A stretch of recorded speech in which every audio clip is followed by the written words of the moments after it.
Chapter 26, Dungeon 2. Huff, huff, huff. Kneeling on one leg, whilst supporting myself with my sword, which was stabbed on the ground, I gasped for breath. Click! Queak!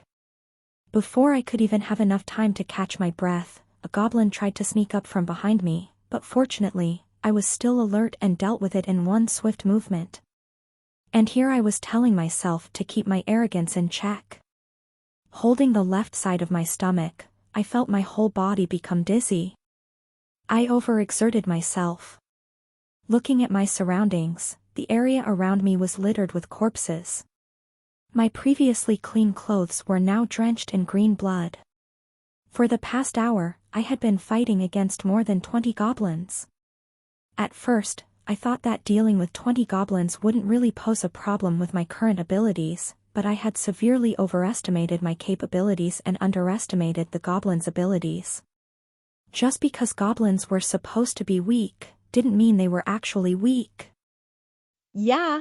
Sure, maybe in a one-on-one they were easy, but not when more than 20 of them were coming at me at the same time. It also had to be noted that my rank was still G+. I was inside of an F-ranked dungeon, meaning that every monster I was fighting had higher stats than me. If it weren't for the fact that I practiced the Keiki style, I would have never been able to make it this far. Although stats were important, they weren't everything. It had to be said, stats were only a mild representation of one's ability. If someone with high stats were to fight a highly skilled warrior that had lower stats, but far better battle awareness, then the highly skilled warrior could still win.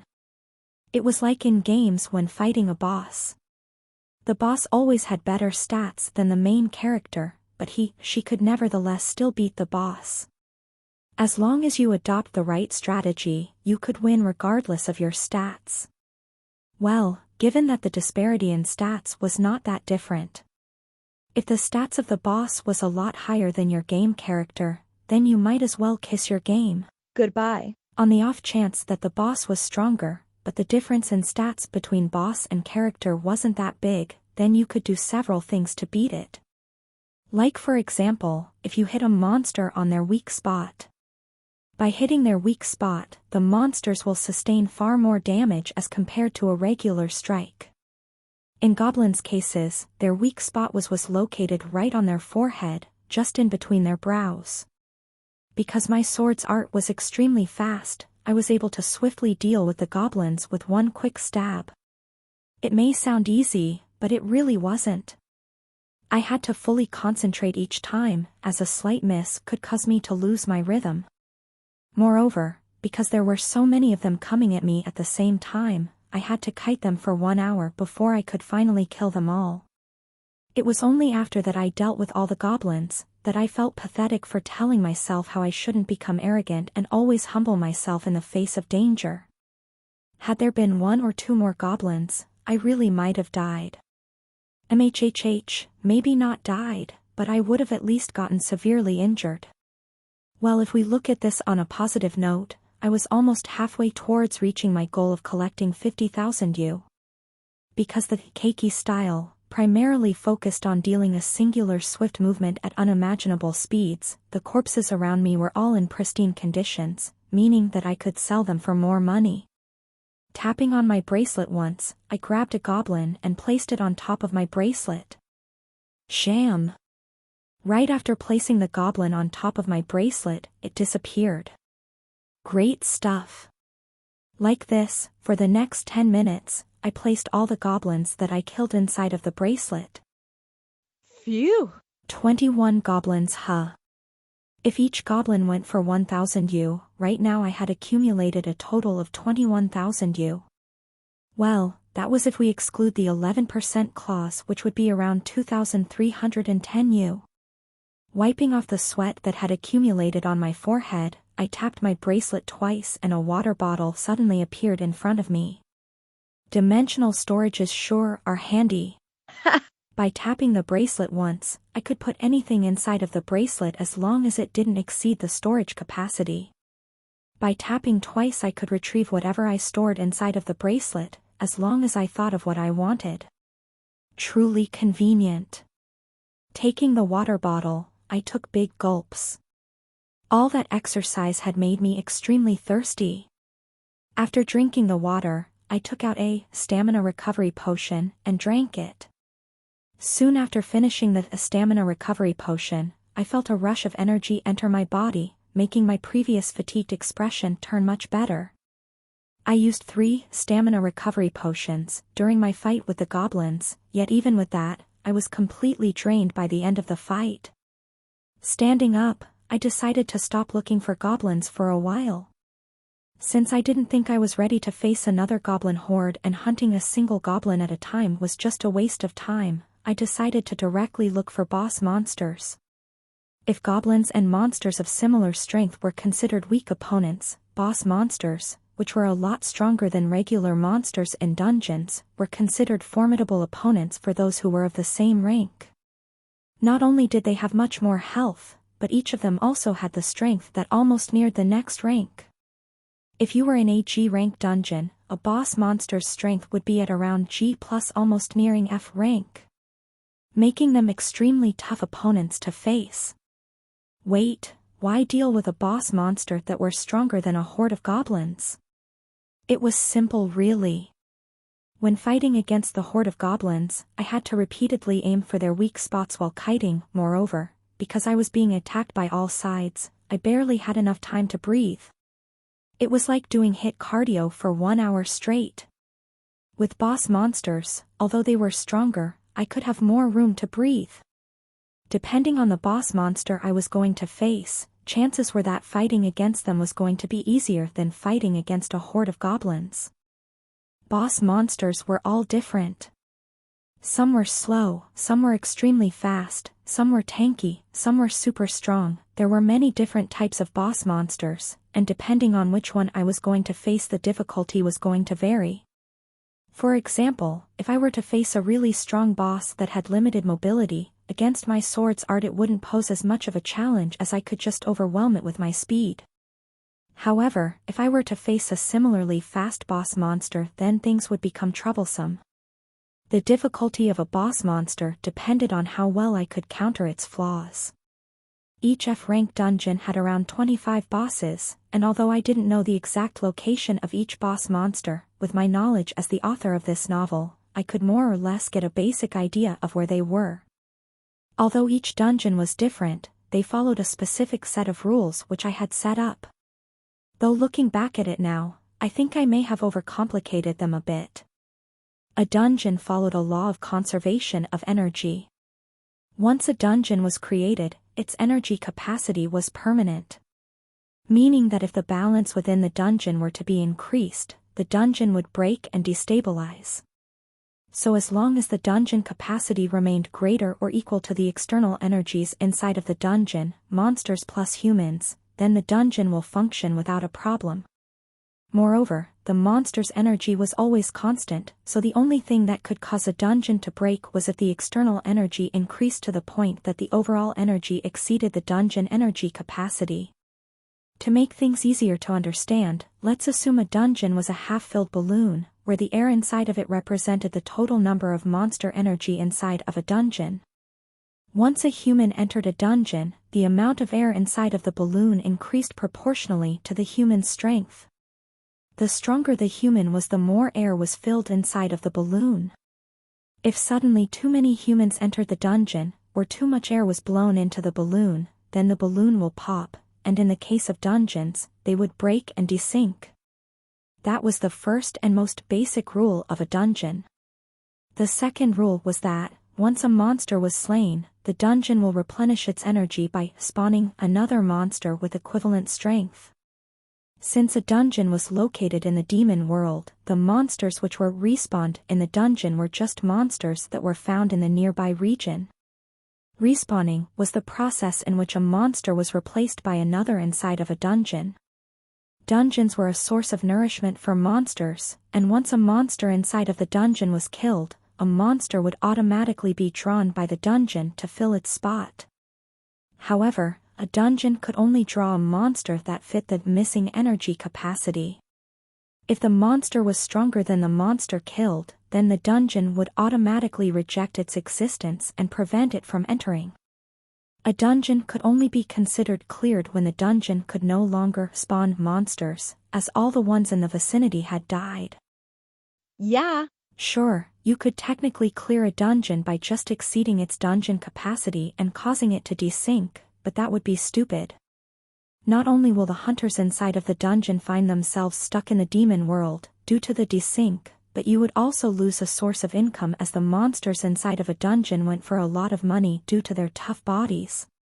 Moreover, dungeons were only dangerous for those that entered. For the most part, they were harmless. Why would anyone want to clear them? Lastly, in the third rule, the number of boss monsters present inside of a dungeon differed depending on the rank of a dungeon. Where the higher the dungeon rank, the lower the number of boss monsters present in the dungeon. Moreover, each boss covered a certain area inside of the dungeon and each split the dungeon evenly. This meant that all I had to do right now was find a boss monster, and from there, using a map, I would be able to locate where the other bosses were. Or at least get a general idea. Walking forwards, I could see the towering sand dunes before me. There should be a boss monster in this area. Staring at the sand dunes, I was almost certain a boss monster was going to be there. Not only was the terrain here different compared to the other areas of the dungeon, but as I looked around I could see goblins and other monsters staying away from this place. Thus I took a brief moment to prepare myself before making my way towards the desert-like terrain. As I walked up the dune I felt a sudden wave of heat wash over my face, prompting me to take out a towel and cover my face with it, leaving a slight opening for my eyes. As I was walking forward, I could feel my feet slowly sinking into the sand, making it harder for me to move forward. Cool walk. Moreover, with the occasional monsters popping from beneath the sand, my journey towards the boss became extremely arduous. Click! Swiftly taking out my sword, in one smooth movement, I stabbed towards the monster that was trying to attack me. Clank! Ha! Surprisingly, for the first time today, I couldn't kill a monster with one strike. Screech! Letting out a large screech, presumably due to the pain of being hit, the monster, which resembled a worm, tried to assault me. Lowering my body, I twisted my body and elbowed the worm, sending it flying in the air. Schlup! Diving deep beneath the sand, silence returned to my surroundings. Looking beneath, to my feet, I closed my eyes and felt the ground below me. Hoo! Letting out a long breath, I concentrated on feeling any vibration coming from beneath me. There you are. Shaw! Appearing from behind my back, I stabbed my sword behind me, right in between my armpit. Screech! Hearing the loud screech and feeling my sword become heavier, I turned around, and like a skewer, the worm hanged from my sword as it penetrated deep into its mouth. Thump! Slashing my sword down, the worm fell on the sand. Staring at the corpse of the creature I just killed, I thought. It seems like its weakness is the mouth. Chapter 27, Dungeon 3. Using my sword to turn over the body of the monster that I just killed, I speculated that it was some sort of sandworm variant. Everything from the top and bottom resembled a worm, however, its mouth once opened resembled a 4-petal flower.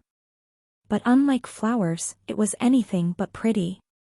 If one looked closely, once the worm-like monster opened its mouth, chainsaw-like teeth sharply protruding from the edges of its mouth would meet your sight.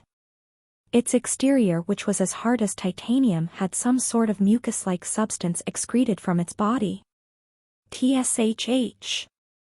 Using my finger to pick up some of the mucus, I felt a stinging sensation on my finger, prompting my brows to involuntarily frown. Could this mucus be the reason why they can travel in the sand like a fish swims in the ocean? Examining the mucus up close, I took a look at the area where the worm was, and from there I could instantly understand how the worm was able to move freely in the sand. The mucus that the sandworm-like creature excreted had some sort of acidic property which slowly eroded the sand around it,